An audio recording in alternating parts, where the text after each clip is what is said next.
अगली बड़ी खबर, बब्बर खालसा आतंकी करणवीर के खिलाफ रेड कॉर्नर नोटिस। पाकिस्तान में छिपा है आतंकी करणवीर सिंह। सूत्रों के हवाले से खबर, हरविंदर सिंह रिंदा का करीबी है आतंकी करणवीर सिंह, ये जानकारी सामने आ रही है।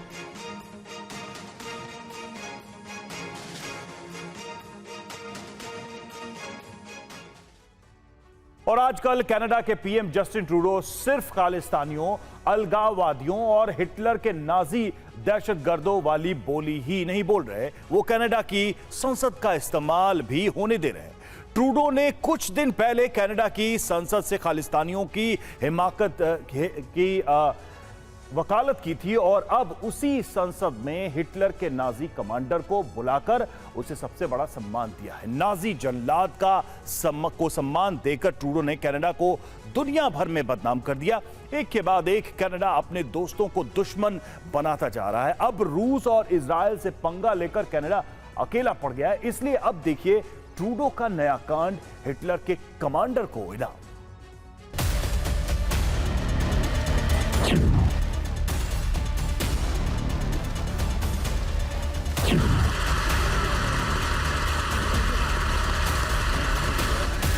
Ukrainian Canadian World Veteran.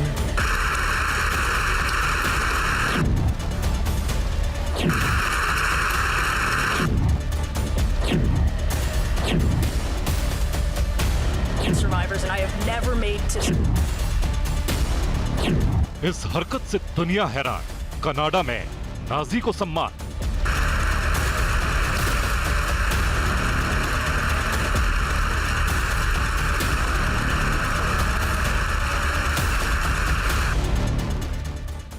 Israel गुस्से से लाल, ट्रूडो की समझ पर बड़ा सवाल। Survivors and I have never made to. It's never been singled out and I have never been made to feel.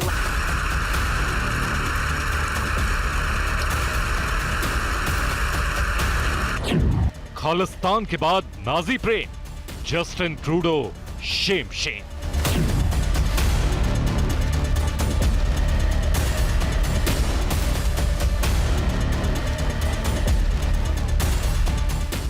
Canada के प्रधानमंत्री जस्टिन ट्रूडो को खालिस्तानियों, नाजियों और नरसंहार करने वालों से कुछ ज्यादा ही हमदर्दी है। तभी तो कभी वो कनाडा की संसद में खालिस्तानियों की मौत पर मातम मनाते हैं, तो कभी दूसरे विश्व युद्ध में 60 लाख से ज्यादा हत्याएं करने वाले नाजियों को बुलाकर सम्मान देते हैं।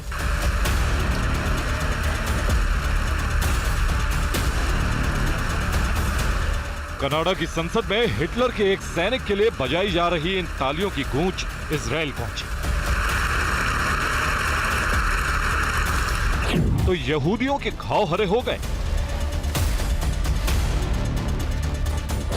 उन्हें दुनिया के कनाडा जैसे बड़े देश के प्रधानमंत्री की छोटी समझ पर ताजुब होने लगा। दुनिया हैरान रह गई कि लोकतंत्र और अभिव्यक्ति की दुहाई देने वाले देश की पूरी संसद उस हिटलर के इशारे पर लोगों की हत्या करने वाले जल्लाद के सम्मान में खड़े होकर तालियां कैसे बजा सकती है।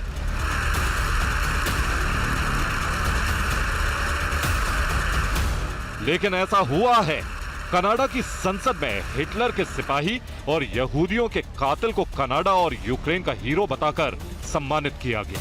Ukrainian Canadian World Veteran from the Second World War who fought the Ukrainian independence. सुनिए, हिटलर के सिपाही की शान में कनाडा के हाउस ऑफ कॉमन्स के स्पीकर एंथनी रोटा ने क्या कहा।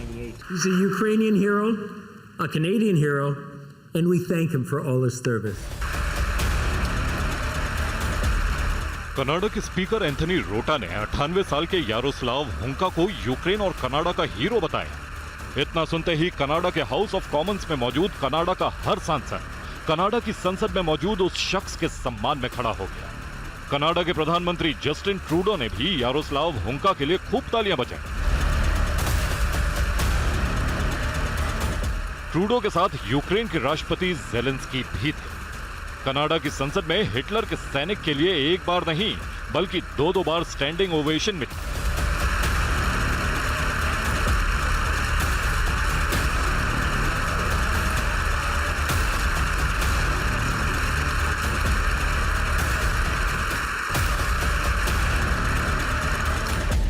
लेकिन इसके बाद जो हुआ उसने न सिर्फ कनाडा को शर्मसार कर दिया बल्कि जस्टिन ट्रूडो और स्पीकर एंथनी रोटा को माफी मांगने पर मजबूर कर दिया। Mr. Speaker, I am a strong Jewish woman and a member of this House and a descendant of Holocaust survivors, and I have never it's never been singled out, and I have never been made to feel less, except for today when the Prime Minister accused me of standing with swastikas. I think he owes me an apology. I'd like an apology, and I think he owes an apology to all members of this House. Trudeau और Zelensky की मौजूदगी में Canada की संसद में यहूदियों के हत्यारे और हिटलर के जल्लाद के लिए तालियां बजीं, तो पूरा इजराइल क्रोध से लाल हो गया। किसी को यकीन नहीं हो रहा था कि उनके मित्र देश कनाडा की संसद में कभी नरसंहार के दोषी के लिए तालियां बजाई जा सकती हैं। कनाडा की संसद में ही जब नाजी के लिए बजी तालियों पर आपत्ति दर्ज करा दी गई, तो स्पीकर को अपनी गलती का एहसास हुआ। इसके बाद स्पीकर एंथनी रोटा को माफी मांगनी पड़ी। उन्होंने माफीनामे में लिखा, यूक्रेनी राष्ट्रपति व्लादिमीर ज़ेलेंस्की की स्पीच के बाद मैंने सेकेंड वर्ल्ड वॉर के एक बुजुर्ग सैनिक को देखा, जिसके बाद उन्हें वॉर हीरो की तरह इंट्रोड्यूस कर दिया। बाद में जब मुझे उनसे जुड़ी जानकारी मिली, तो अब मुझे अपने निर्णय पर पछतावा हो रहा है। मैं कनाडा में रह रहे यहूदी समुदाय के लोगों से माफी मांगता हूं। अब समझिए, कनाडा की संसद में ट्रूडो और ज़ेलेंस्की की मौजूदगी में इतना बड़ा पाप कैसे हुआ। जिस शख्स के हाथ बेगुनाह और निहत्थे यहूदियों के खून से सने हैं, उसका झूठा महिमा मंडन कनाडा की संसद में क्यों किया गया? इसके पीछे कनाडा के पीएम जस्टिन ट्रूडो की बेवकूफी है। इसके पीछे ट्रूडो की वही सोच है जो उन्हें खालिस्तानियों और नाजियों के साथ खड़ा कर देती है।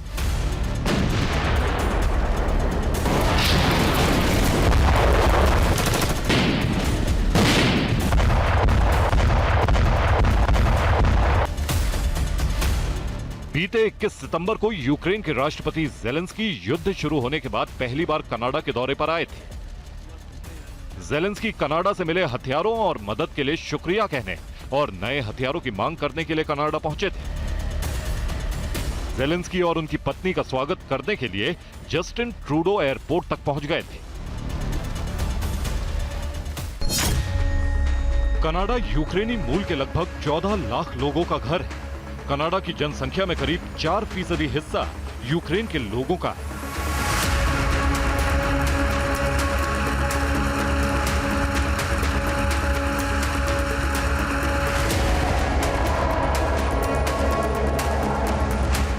कनाडा में ज़ेलेंस्की का भव्य स्वागत किया गया।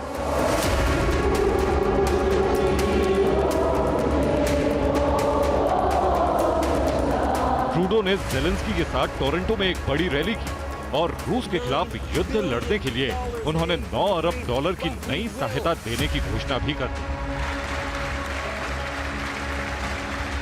The $9 billion in aid for Ukraine, but we will, because the cost on Canadians, on our lives, on our world will be so much greater if Putin wins this war, that we will and have to stand every single day until Ukraine wins this war.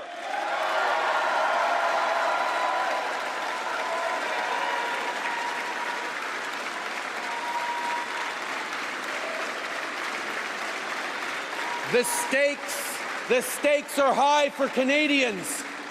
The stakes are high for Ukrainians. The stakes are high for all of us around the world. Of right or wrong, investing for the future or challenged. The stakes are high for Ukrainians. The stakes are